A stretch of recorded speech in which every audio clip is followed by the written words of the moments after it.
Iba't ibang aktibidad ang idadaos ngayong araw para sa selebrasyon ng International Women's Day.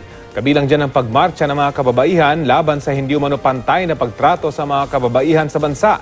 May ulat on the spot si Marie Sumali. Marie! Rafi, nagsimula na ngang magmarcha ang iba't ibang grupo ng mga kababaihan. Makikita mo sila sa aking likuran ngayon.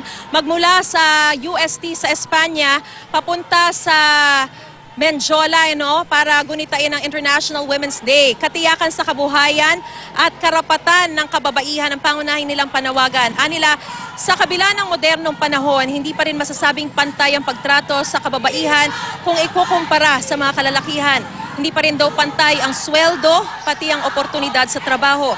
Bagamat nagkaroon ng expanded maternity benefits, tila nagamit pa raw ito ng ilang employer na dahilan para di tumanggap ng kababaihan sa trabaho, lalo't ang babae raw ay nabubuntis at kailangan bigyan ng karagdagang benepisyo. 29 na milyong kababaihan daw ang naghihirap sa bansa. 4 na milyon lang daw ang nasa ilalim ng 4-piece project ng pamahalaan. Patuloy din ang panawagan ng kababaihan para sa edukasyon, tirahan at pangkabuhayan. Lalong higit para sa dignidad, karapatang pantao at respeto sa kababaihan. Nananaig pa rin daw kasi ang misogynistic culture sa ating lipunan. Ayon kay Gabriela Partiles Representative Arlene Rosas, mayroon daw isang kaso ng rape sa kababaihan at kabataan sa bawat 72 minuto.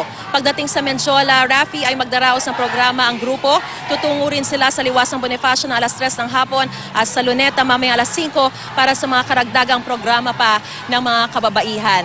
So ngayon, medyo naantala lamang yung pagmamarcha nila, pero nandito na tayo, ilang metro na lang at mararating na natin ang mismong Menjola kung saan doon sila magsasagawa ng kanilang programa. Mula rito sa Menjola, binabati ko po ang lahat ng Happy International Women's Day. Rafi?